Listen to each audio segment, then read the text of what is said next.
Hey guys, Jason at Harmony Bankers, and I want to break down a rental property for you and determining if it's more beneficial to finance a rental property or buy it in cash. Now, obviously, you may not have the ability to buy a property in cash, and then financing is the only option, but think about it as a long-term goal of where you want to be with your rental properties. Do you always want leverage on them and use that money to obviously buy another property, another property, another property, or do you eventually want them in cash? And there's pros and cons of having both. But the purpose of this video and this illustration next to you is to really look at the difference related to cash flow if you have financing in place or if you just have bought a rental property in cash. So we're going to use a $100,000 price point, let's just say, value of the property with a $1,200 a month rent. And that's high rent for a $100,000 property in some parts of the country. But some it's not, and some it's manageable for a lot of areas that we're in. Now, keep in mind, this doesn't take in consideration vacancy expenses, capital improvements, turnover costs, and things like that. So that would kind of dig in. That might not happen on a monthly basis, but kind of over a year or a longer period of time, that could reduce your cash that you're getting. So we have financing and then we have cash. Now let's just assume that with the financing you're getting 80% loan. It's called 6%, and 20, and then you put down obviously $20,000. So you're financing 80%.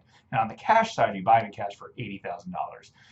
Now obviously there's closing costs. I get all that, but the purpose of this illustration is just give you a good bottom line overview. So if you're financing, you have a $573 payment. Now the good part is that's principal and interest. So every month your payment and is putting money towards the principal, so you're buying down that loan over time.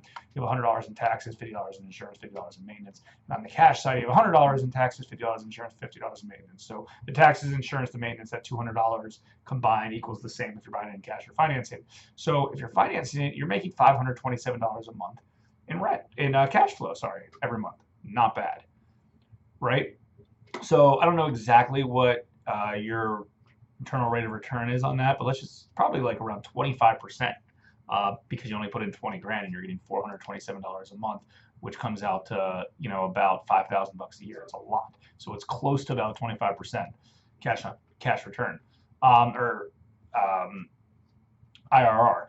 On the other side, you're putting up $100,000 cash and only getting $1,000 a month, which is good too. $12,000 a year, so that comes out to a 12% rate of return on your money outlay. So there's two ways to look at it. Do you want a higher rate of return? 12% for all cash, 25% for financing, or do you, or is that not something you care about?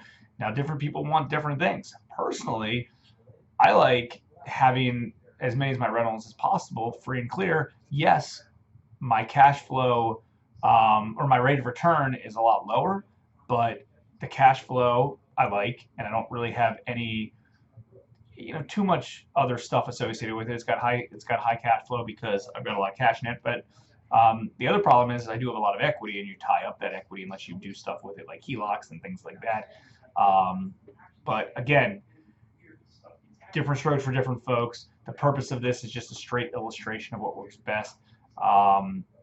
It would probably be recommended that you have a blended amount of both. Some of them are financed, some of them you have cash, all cash in, and a little bit of both. Either one is a good scenario. Either one is a good scenario.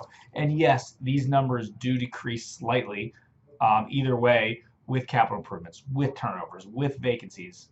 I get all that, but this is a good illustration. So hopefully you find this helpful. If you have any questions related to rental properties, currently we have about 18 on our books, rental properties on our books, and a few of them are free and clear, and a bunch of them are financed still. And our goal personally is to try to get our financing paid off with principal pay down. We try to keep our amortization schedules as low as possible, so we can get them paid off as quick as possible. And then we have our 18 rental properties free and clear. And again, currently our model is not necessarily just to leverage them back up, because a lot of them have a good bit of equity. We're trying to get them free and clear, keep the monthly cash flow, and have the ability to have that built-in equity if we wanted to, maybe to sell them and upgrade asset classes, do a 1031, have liquidity, do a HELOC, who knows. But the short-term goal for us is to get these things paid off. That's what works great for us. I'm curious to know what works great for you. What what your goals are with it. Comment below. Let me know what works best for you and what you're trying to accomplish with your rental portfolio. And if there's someone that owns rental properties that thinks this video would be beneficial, share it with them. We'd appreciate it.